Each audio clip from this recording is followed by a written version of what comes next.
C'est mercredi et un mercredi sur deux, vous le savez, dans le podcast AWS en français, on parle de Women in Tech, diversité, équité, inclusion. Aujourd'hui avec Mokhtar Chaway de Doctolib, directeur tech et produits. C'est dans un instant. Le podcast AWS en français. Sébastien Stormac. Bonjour, bienvenue dans ce nouvel épisode du podcast AWS en français. Merci de vous abonner dans vos applications de podcast préférées. Nous sommes de retour sur Deezer. Vous nous aviez dit que le flux Deezer avait disparu. Eh bien, à toute heure de la journée, vous pouvez maintenant télécharger les épisodes du podcast AWS sur Deezer, sur Spotify, sur YouTube, dans Apple Podcast aussi. Continuez de nous laisser vos feedbacks, les petites étoiles, les petits pouces vers le haut. C'est ça qui nous nourrit. Je vous l'ai dit dans l'intro, on parle de diversité, d'équité, d'inclusion aujourd'hui avec Mokhtar Chaway. Tu es directeur tech et produits chez Doctolib. Merci d'être là. Tu étais aussi sur le Summit AWS à Paris à une table ronde qui parlait diversité justement et le rôle des alliés dans la diversité. On va parler de tout ça et d'autres choses encore. Il y a à peu près 30% des auditeurs du podcast AWS qui ne résident pas en France, qui sont à l'international, francophones, que ce soit au Québec, en Afrique du Nord, en Afrique centrale, évidemment Belgique, Luxembourg, Suisse. Tout le monde ne connaît peut-être pas Doctolib. C'est quoi Doctolib?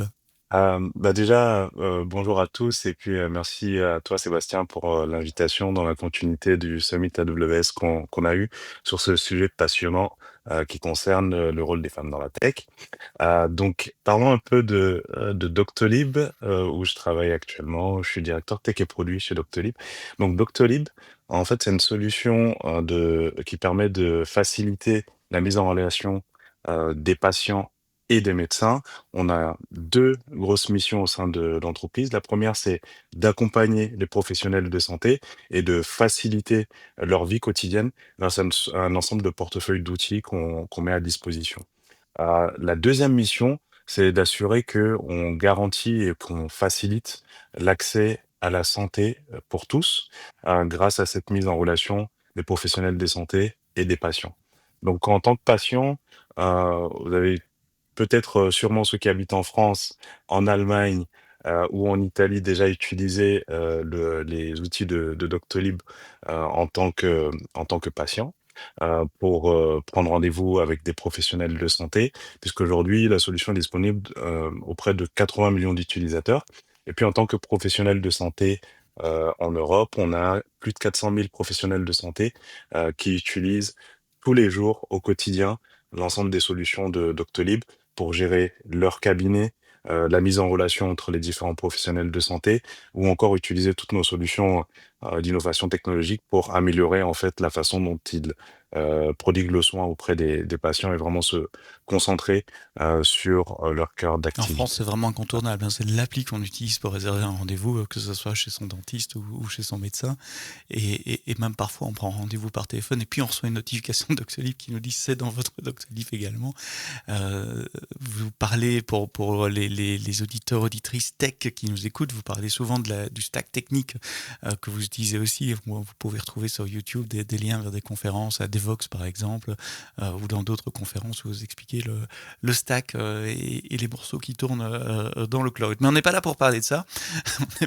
On est Tout à fait. ici pour parler diversité, équité et inclusion. Tu as dit dans ton intro que tu es arrivé récemment chez Doctolib.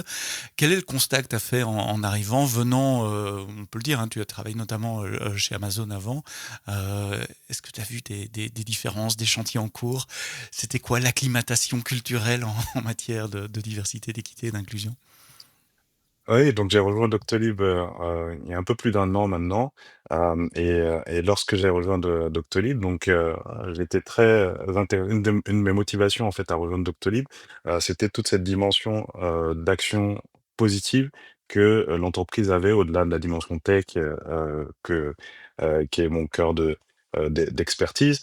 C'était tout cet impact positif que, l'entreprise avait pour mission auprès de la société. Donc ça s'incarne de différentes façons. L'entreprise est certifiée B Corp, mais aussi est reconnue comme étant une entreprise à mission, au niveau de l'État. En fait, ça signifie que, l'entreprise a une certification par rapport à tout ce qu'elle accomplit dans le cadre des démarches, RSE et de développement durable, mais aussi, de, respect et de, hem support, en fait, on va dire, à toutes les initiatives, environnementales, mais aussi sociétales.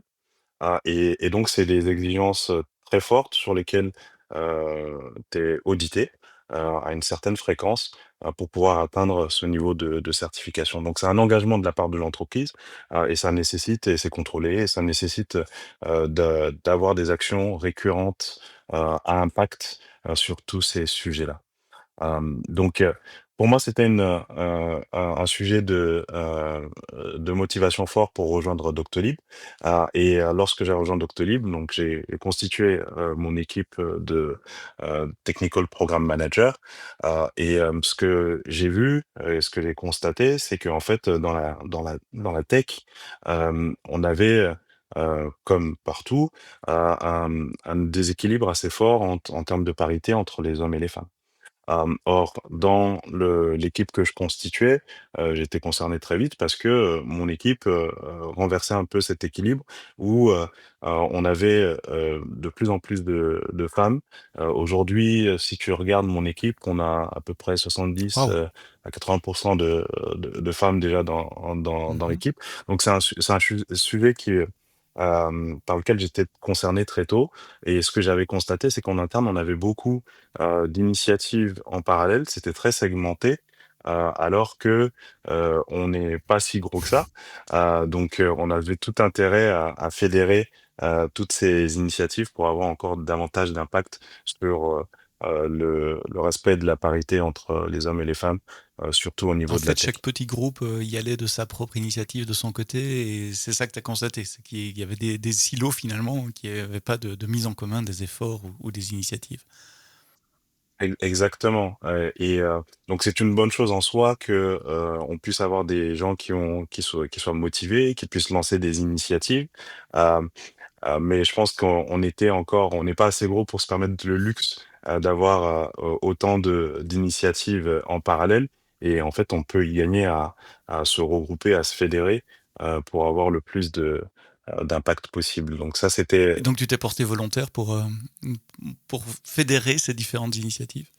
Bah, ça s'est fait en 2 temps, c'est-à-dire que j'ai regardé ça du point de vue, de ma fenêtre avec la construction d'une équipe, de mon équipe, donc avec un intérêt heu, très individuel au départ, dans un second temps, en me proposant en tant que sponsor pour, l'initiative Global Women in Tech au sein de Doctolib. Donc voilà, il y a vraiment eu ces 2 étapes. Une première étape qui était, plus dans les dimensions bah, recrutement, coaching, des femmes dans la tech, au sein de mon équipe et de mon organisation et une deuxième étape qui était, bah, comment est-ce qu'on fait pour, amplifier en fait toutes ces initiatives au sein de Doctolib en tant que sponsor, au sein de l'équipe, de leadership, Donc tu as pu tech. prendre des initiatives existantes d'autres groupes, les intégrer dans ton groupe et inversement, suggérer, certaines nouvelles initiatives aux autres groupes. C'est une espèce de cross pollinisation entre les différentes équipes. Hem, Quelles sont ces initiatives justement? Rentrons dans le concret. Quels sont les axes sur lesquels vous travaillez? Donc, on a plusieurs axes, si tu regardes nos initiatives Women in Tech, avec, un axe sur la dimension coaching et mentorat qui est très important. En fait, c'est parti de plusieurs, constats. Hem, on regarde et on suit de près, l'évolution de la parité dans nos équipes, et en fait, si tu regardes Doctolib au global, on a 43 de femmes, mais si tu regardes l'organisation, tech, on retombe à des niveaux qui sont un peu plus, comparables aux autres Mmh. organisations Au tech, reste de que tu vas l'industrie, ouais. voir sur le Mmh. marché. Donc on est à peu près à un quart de femmes, dans les rôles tech. Du coup, pour, adresser ça, très concrètement, ce qu'on a mis en place, c'est des initiatives de coaching et de mentorat, pour s'assurer que, hem, dès le départ, au sein de ta carrière, tech en tant que femme, tu puisses être accompagnée, et tu puisses, développer un certain nombre de compétences, pour pouvoir, progresser et développer ta carrière et s'assurer qu'en fait, on n'ait pas de perte en cours de route. C'est-à-dire que, toutes les femmes qui entrent à un niveau junior puissent progresser jusqu'à des niveaux de leadership au sein de l'organisation.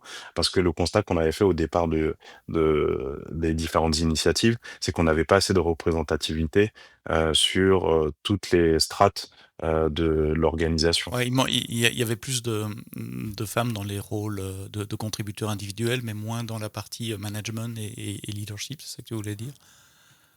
Exactement, exactement. Et ça, c'était un des premiers constats qui avait été fait avant même mon Mhm. arrivée.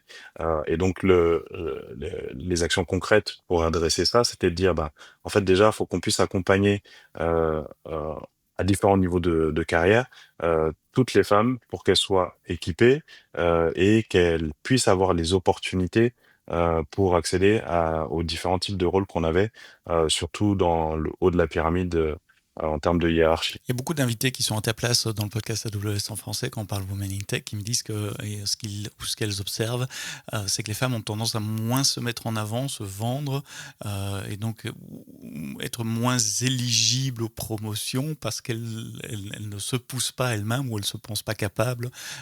C'était quelque chose que tu as observé aussi? Ouais, tout à fait. Quand j'ai rejoint l'organisation et qu'il a fallu que je monte mon équipe, il y avait plusieurs façons de le faire. Donc, une part de recrutement externe, et une part aussi de recrutement en interne. Et donc pour la partie recrutement en interne, en fait, il a fallu, identifier, accompagner, des membres de l'équipe, à transférer, de l'organisation plutôt produit, où tu as davantage de femmes, vers l'organisation tech. Et donc j'ai un exemple concret par Mhm. rapport à ça, où, j'ai, une membre, de mon équipe actuelle, au départ avait des doutes sur, cette transition, vers un rôle de, tech programme manager, parce qu'elle venait du monde, produit. Elle se posait énormément de questions sur, sa crédibilité, son expertise côté tech, sa légitimité. Et en fait, le premier travail, qu'on a fait, c'est, de l'accompagner, dans cette démarche, de la rassurer. Elle a réussi, bien sûr à faire le transfert de rôle, travailler avec, nos experts, sur différentes, stacks techno, notamment notre base de données qui a un fonctionnement assez, spécifique, chez Docto. Et aujourd'hui, fort de ce travail qu'elle a mené en fait, et d'accompagnement, et de renforcement de toutes ses compétences, sur ce domaine, elle a été promue. Sa crédibilité est reconnue par l'ensemble des équipes avec lesquelles elle travaille. Il y a 70 équipes, feature team avec lesquelles on travaille notamment, sur ce gros programme qui est un gros chantier, base de données, que nos collègues d'AWS connaissent bien, pour avoir les problématiques, spécifiques à Doctolib avec les millions Vous d'utilisateurs avez, qu'on a à ouais. travers Mhm. l'Europe et les millions de rendez-vous qui sont pris, chaque année sur la plateforme. Et donc, ce que je trouve intéressant, c'est qu'en fait, en brisant un peu les barrières et des fois en étant présent au bon moment, dans la carrière d'une membre de l'équipe, on peut faire changer les choses, on peut faire bouger les lignes, et puis on peut s'ouvrir sur un ensemble de potentiel qui est pas forcément quelque chose qu'on aurait vu, dès le départ. Ce que je trouve toujours, intéressant, c'est l'impact qu'on peut avoir en fait à un moment donné, Dans une carrière, dans la ouais. carrière de Mhm. quelqu'un, en ayant les bons mots, en ayant la bonne approche, et puis en donnant l'impulsion en fait, qui permet d'aller encore Vous plus avez loin. des rôles modèles également, des femmes dans les rôles de leadership ou de direction? Alors, j'aimerais qu'on en ait plus, surtout côté tech. On en a dans les autres organisations, et ça, c'est un travail qu'il faut qu'on fasse. C'est pour ça que le travail est pas fini et Mhm. c'est un travail continu, parce que, plus tu montes en fait, dans la pyramide, côté tech, plus c'est vrai que, ça devient, rare. C'est quelque chose dont on est au courant aujourd'hui, sur lequel on travaille, pour lequel sur la partie, mentorat et coaching, on essaie d'avoir de façon proactive, d'identifier, les futurs talents et de préparer de la relève, et en avance de phase, et donc de pouvoir s'assurer, qu'on puisse aussi, nourrir en fait, le pool de candidates qu'on veut voir réussir dans les rôles de leadership dans la tech Mmh. chez Alors ça, Dassault. c'est le développement des talents en interne, qui est très important pour le long terme et puis pour conserver, heu, les candidates, enfin les collaboratrices également pour éviter qu'elles ne partent, voir ailleurs. Mais tu as dit qu'il y avait aussi un volet, recrutement, donc qui se trouve en amont de ça. Même question, quel était le constat de départ? Qu'est-ce que tu as changé? Qu'est-ce qui s'est passé en matière de recrutement? Alors, en matière de recrutement, on avait déjà des initiatives qui existaient, mais c'était très, comme je disais, très segmenté. Donc, en fait, en fonction des profils, comme les services de recrutement bah, vont être divisés en équipes en fonction de la nature des profils. Donc, il y a des actions qui vont être implémentées d'un côté et de l'autre. Et une des actions qui était importante pour moi, c'était de voir comment est-ce qu'on peut partager les bonnes pratiques, partager les bonnes actions, et puis propager ça. Donc, toutes les idées sont pas venues que de moi, mais mon rôle, c'était d'être sûr qu'on puisse fédérer ces idées et puis qu'on puisse amener un peu de cohérence en fait dans toute la façon dont on abordait ça. Et donc, pour donner un exemple concret sur les aspects de recrutement, et en fait, si on regarde le parcours de recrutement, notamment côté tech, on s'est rendu compte que très souvent, dans le parcours du recrutement, en fait, il n'y avait pas de représentativité. Donc, tu pouvais passer tout le cycle de recrutement en voyant toujours les mêmes profils et sans voir de femmes, en fait, tout au long de ton cycle de recrutement. Donc ça, c'est quelque chose sur lequel on a été attentif. Et puis, on a, de façon proactive, commencé à dire, bah, en fait, dans la loupe de recrutement, comment est-ce qu'on fait ça, comment est-ce qu'on s'assure qu'on mette toujours une femme qui fasse partie de l'organisation tech pour pouvoir, au moment de ton parcours en tant que candidat, avoir différentes perspectives et échanger avec différentes personnes dans le cycle de recrutement. Donc ça fait partie voilà, d'une des actions très concrètes en fait, qu'on peut mettre en place avec un minimum d'organisation pour s'assurer qu'en tant que candidat, tu vives aussi une expérience qui soit euh, conforme et alignée avec nos Alors j'ai valeurs. 3 questions. La première, c'est est-ce que c'est uniquement pour les interviews de femmes ou est-ce que vous appliquez les mêmes règles de diversité pour les interviews d'hommes?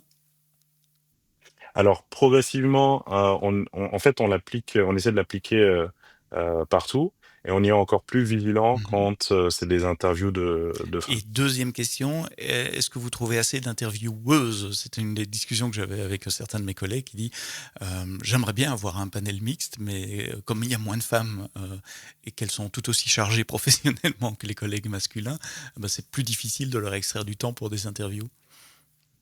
Et ça, c'est un vrai sujet en fait, c'est parce que c'est une Mhm. réalité. Et donc à partir de là, vu qu'on en est conscient, c'est comment est-ce que, on anticipe? Comment est-ce que dès qu'on ouvre les postes et les profils, on s'assure qu'on puisse, étaler ça étaler les différents recrutements dans le temps pour pas non plus se retrouver à surcharger toujours les mêmes personnes. Donc il y a une très forte composante d'organisation pour pouvoir adresser ça. Et je dirais qu'en fait, mécaniquement, il y a autre chose qu'on voit, c'est que quand on ouvre un poste côté tech, on n'a pas non plus Le énormément CV. de Mhm. candidates. Voilà. Donc, c'est vrai que il y a les deux aspects en fait de cette problématique qu'on rencontre. Euh, donc, sur le volet interne, on arrive à s'organiser. Sur le volet externe, nos équipes Talent Acquisition sont sensibilisées sur le sujet.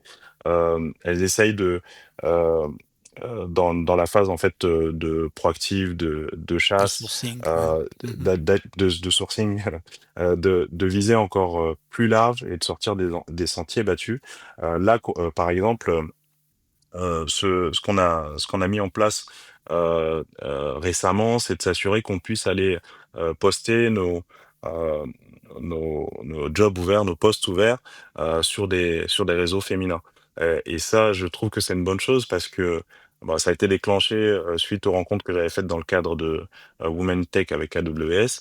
Maintenant, ça nous permet d'avoir des liens avec des réseaux plus larges euh, Women in Tech Global, par exemple, où on va être plus à même de poster nos Mhm. offres d'emploi directement dans leur réseau et amplifier le message. Donc, il y a des actions comme ça sur lesquelles les équipes Talent Acquisition sont sensibilisées. Et on est toujours, c'est une démarche continue en fait. On est toujours en train de regarder comment est-ce qu'on peut s'améliorer sur cette dimension. Parce que si on part du constat, c'est très facile de se renfermer et de dire, bah, en fait, on trouve pas de talent, donc de talent féminin, et donc c'est pour ça qu'on n'a pas une forte parité au sein de nos équipes tech, et donc on reste un peu dans une sorte de prophétie autoréalisatrice, mais il faut se sortir de ça en fait. Et la troisième question, je ne l'ai pas oubliée, j'ai réussi à la garder Ouais. en tête, c'est qui est le gardien de la règle ou qui sont les gardiens de la règle. C'est beau de dire il faut des panels 50% mixtes, etc. Mais comment vous communiquez auprès des hiring managers, des managers qui engagent et des équipes de recrutement pour que cette règle soit effectivement appliquée? Bah, on s'appuie beaucoup sur le réseau le réseau des équipes People, Mhm. donc les équipes RH, qui travaillent en collaboration avec les managers qui recrutent, pour s'assurer que ce soit quelque chose qu'ils aient toujours en tête. Donc on s'appuie beaucoup avec l'organisation Women in Tech et les équipes People là-dessus. Et après, on a des formations, ça c'est plutôt classique, de tous nos managers, de tous nos intervieweurs, pour essayer de réduire les biais en interview, en panel, des formations récurrentes. Donc ça c'est plutôt, je dirais, classique, mais sur le quotidien, il y a un effort des équipes People et RH en fait qui veillent à ça. Est-ce que je suppose que comme beaucoup de larges entreprises, vous avez des banques de questions aussi. Est-ce que t'es passé ou vous êtes passé à travers les banques de questions pour assurer que les questions n'étaient pas biaisées non plus ou formulées d'une telle façon à favoriser tel groupe de personnes? Ouais, et ça, c'est un travail continu, parce qu'en fait, les banques sont en cours de revue Mhm. actuellement, et en fait, on s'assure que ce soit pas quelque chose de statique. Et en fait, tu verras que notre processus de recrutement, c'est une bonne chose, c'est très dynamique, donc on essaie vraiment de pas être dans le réactif à chaque fois, et les équipes essaient d'anticiper. Donc, il y a des cycles de revue, des types d'interviews, des séquences, du flux en fait, des différentes étapes de l'interview, et des questions aussi qui sont posées à l'intérieur. Donc, tu verras par exemple entre un poste qui a été ouvert l'année dernière versus un poste qui a été ouvert cette année, le flow d'interview est légèrement différent. La façon dont les descriptions de postes sont écrites sont tournées un peu différemment. Et ça montre qu'on va dans la bonne direction.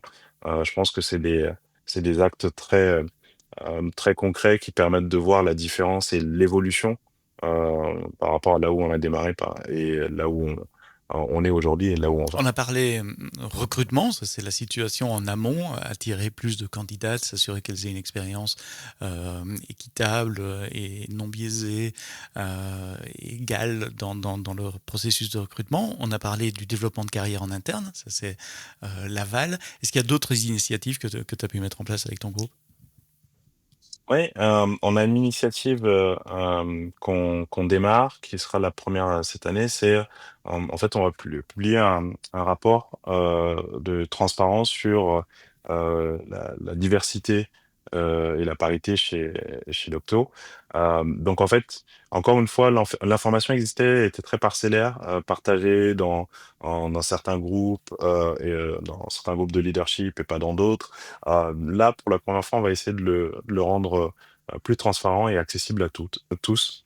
Donc, publier les scores d'engagement, parce que tu vois, on suit au niveau de l'engagement, le NPS, le score.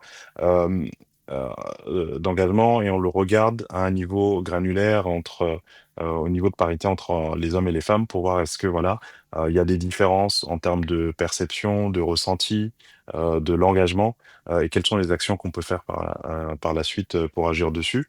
Ensuite, il y a toutes les questions de représentativité. Donc, tout ça, c'est quelque chose qui va faire l'objet du premier rapport qu'on va publier à l'horizon de cet été.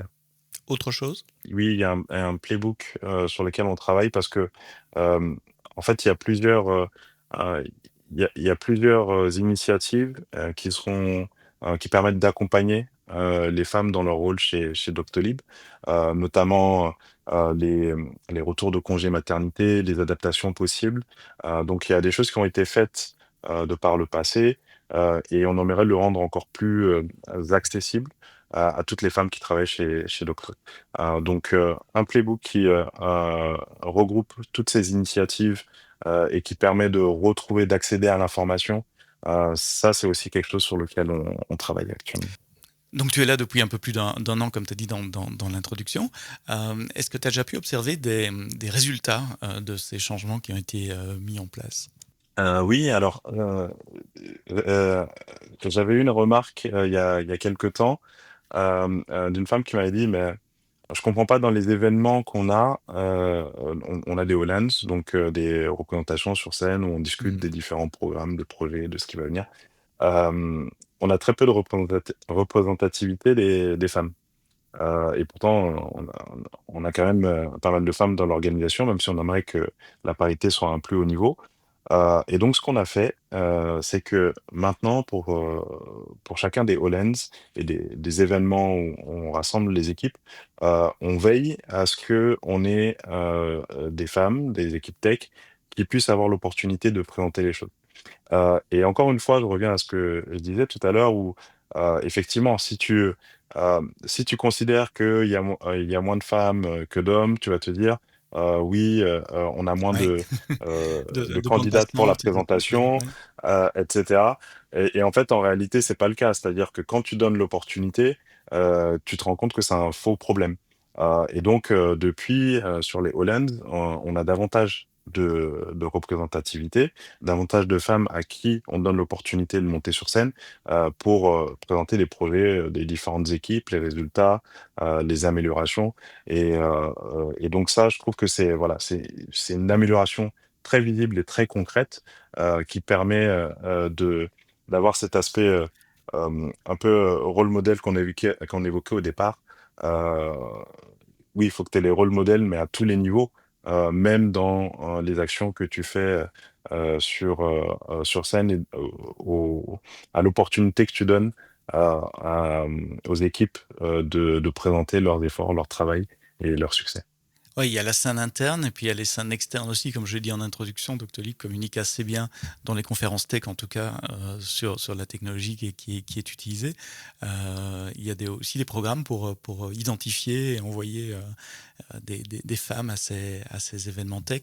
Je mets ma casquette d'organisateur d'événements. On rame pour trouver des intervenantes féminines pour venir parler tech dans des conférences tech. Oui, et c'est un bon point parce que cette année, à partir c'est dans 2 ou 3 semaines, on a Women in Tech qui va se dérouler à Amsterdam, pour lequel on a décidé de mettre en place une cabine, un booth, où on a eu l'opportunité, l'occasion d'avoir plusieurs euh, de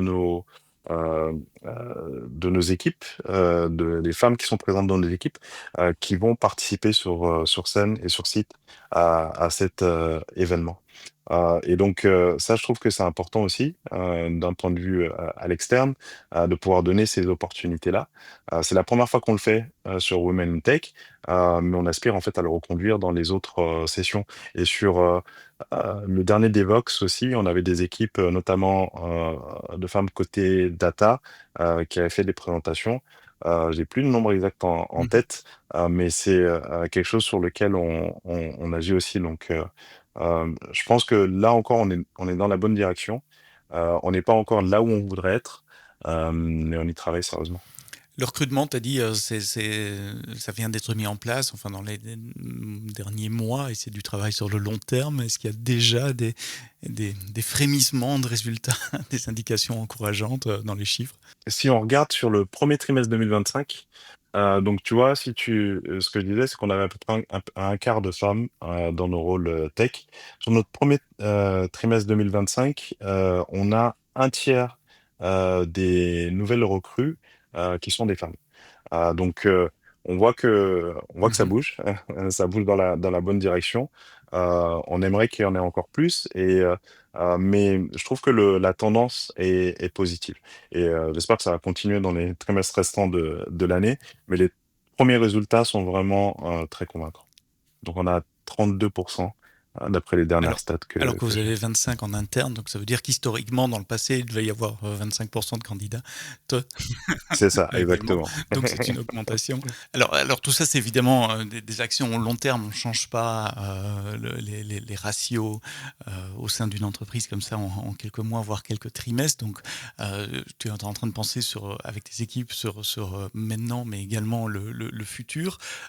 Quels sont les axes d'accélération que tu vois encore possibles, les choses qui n'ont pas encore été mises en place, mais que tu penses encore pour 2025, 2026 et au-delà? Alors je pense que, un des axes, d'accélération, c'est, hem, les femmes au sein des postes de senior leadership. C'est un aspect qui est historiquement plus difficile, à traiter, heu, d'autant plus que on est sur des profils et des postes très spécifiques. On demande, une expertise qui est très ciblée, mécaniquement le pool de candidats est encore plus, réduit. Mais je pense que c'est vraiment, l'axe sur lequel, on doit, encore travailler, sur cette année pour voir des différences ou sur lequel on n'a pas encore les résultats, à la hauteur de nos attentes et ça fait partie d'un des vrais enjeux parce que, on se l'est mis comme objectif sur 2025, faut qu'on pousse encore davantage, dessus. Donc ça veut dire, élargir les réseaux encore plus, pour les réseaux au niveau des femmes qui ont un senior leadership, dans la tech. Ça veut aussi dire, adapter peut-être, notre séquence, d'interviews, pour être sûr qu'on puisse, attirer, ce type de candidate. Donc voilà, je pense qu'on a un vrai levier, là-dessus, pour s'améliorer. Ça, c'est pour le recrutement, mais pour le développement de talents internes également? Pour le développement de carrière, bon, on l'a déjà identifié, on travaille dessus, puisqu'on a ce mentorat, cette préparation de ce qu'on appelle la Mmh. relève, de l'équipe de leadership qui est déjà en cours. Mais ça, c'est sur du long terme. Bien sûr. Or là, l'écart qu'on perçoit, il est Mmh. immédiat. Une façon d'adresser cet écart immédiat, ça va être par le recrutement externe, sur lequel on doit être encore plus fort. Ça fait plusieurs fois que tu mentionnes le mentorat et c'est un sujet récurrent dans ces épisodes Women in Tech du podcast. Où est-ce que vous allez chercher vos mentors? C'est des mentors en interne ou vous faites appel à des coachs, du mentorat externe également? On a les 2, c'est-à-dire que, en tant que, à partir d'un certain niveau, donc on a différents, niveaux de carrière.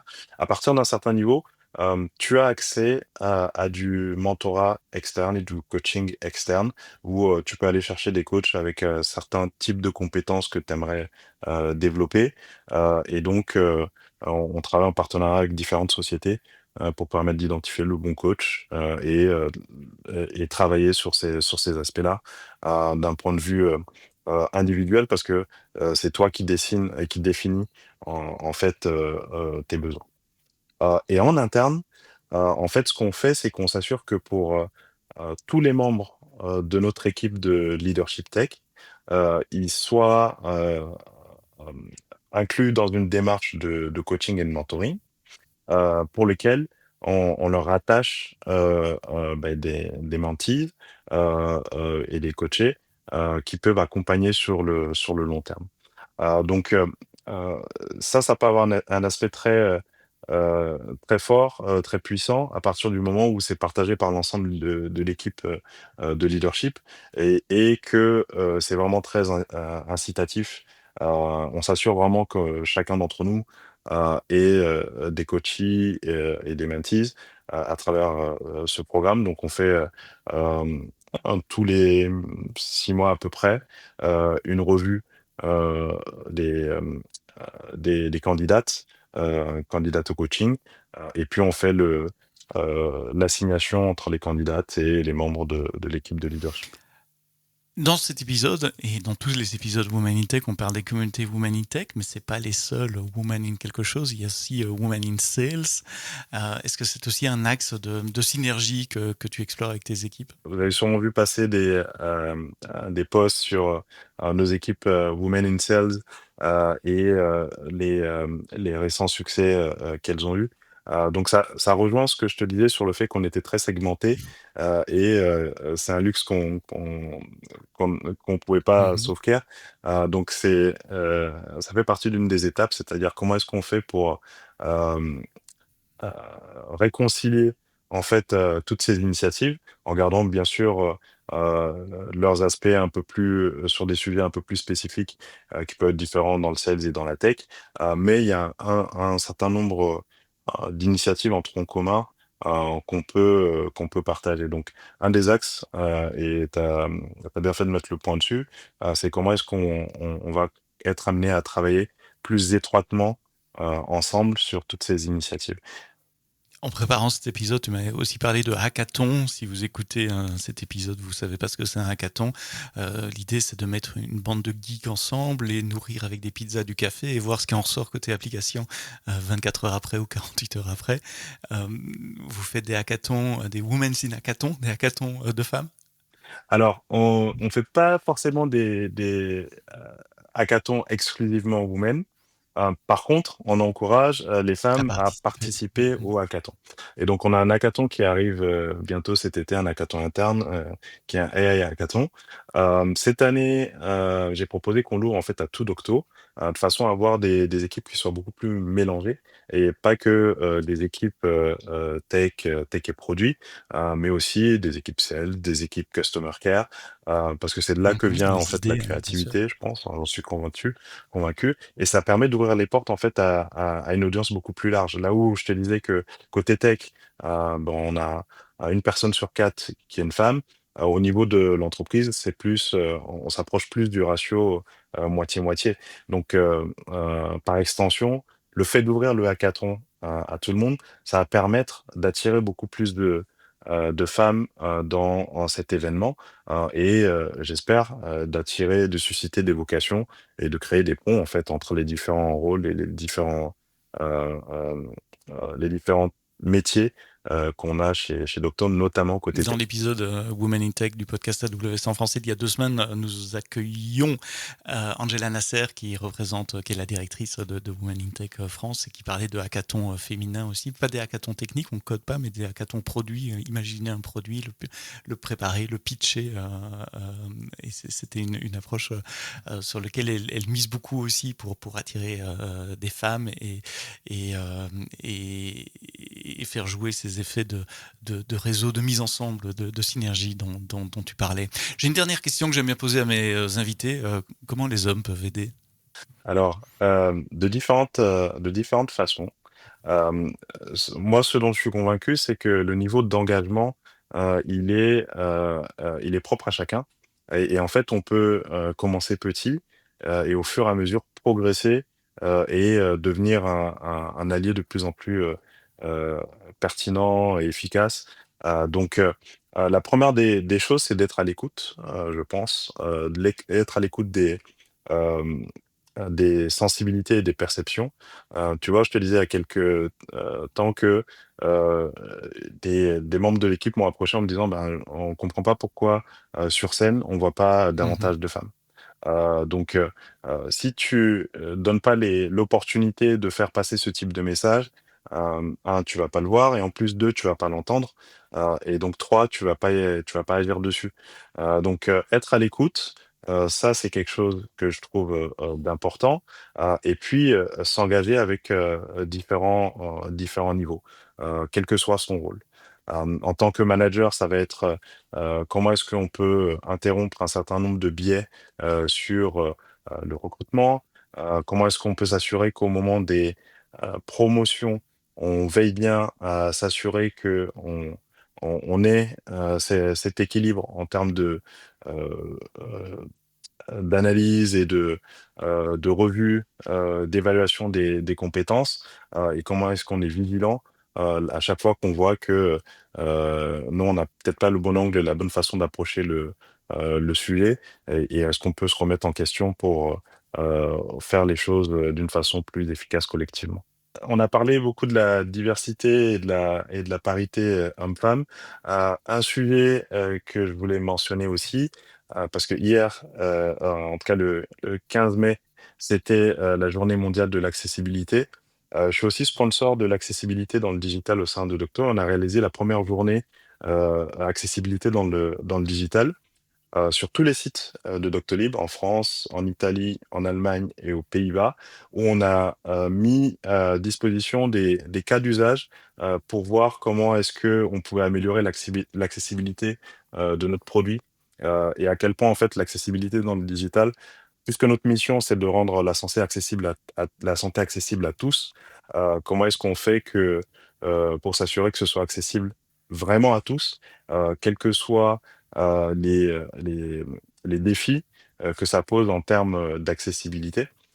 Et donc, tout au long de la journée, les équipes ont pu, tester des mises en situation, avec, des personnes qui avaient des difficultés, qui étaient malvoyantes, par exemple, et ou, qui pouvaient tester les interfaces de nos produits d'une façon différente.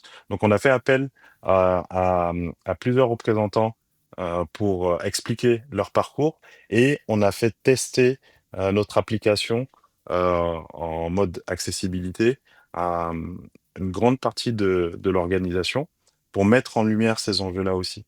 Et donc ce vers quoi on s'oriente maintenant, c'est de faire de l'accessibilité par design, c'est-à-dire que dès qu'on conçoit, les applications, les nouvelles fonctionnalités, on regarde, est-ce qu'on répond à des critères et des conditions d'accessibilité ou pas? Et ça, c'est quelque chose qu'on fait en avance de phase, par rapport à la régulation, à la loi, où, c'est quelque chose qui va être, demandé pour tous, à partir de cet été 2025, dans le cadre de, l'European Accessibility Act.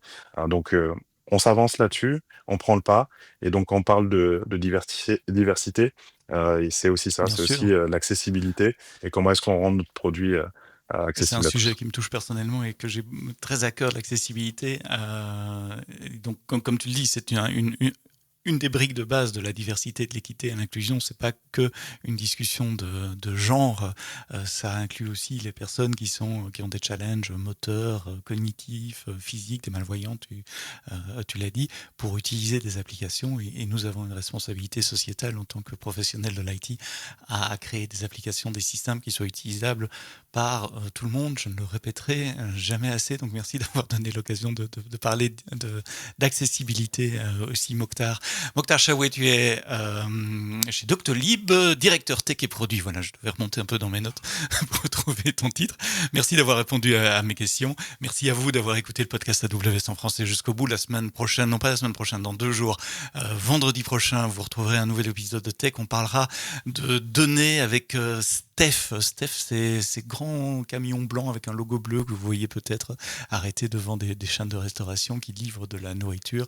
Et donc, il doit respecter la chaîne des froids. Et donc, il y a toute une thématique de gestion des données en temps réel. On parlera de ça la semaine prochaine dans le podcast. Mais d'ici là, quoi que vous codiez, codez-le bien.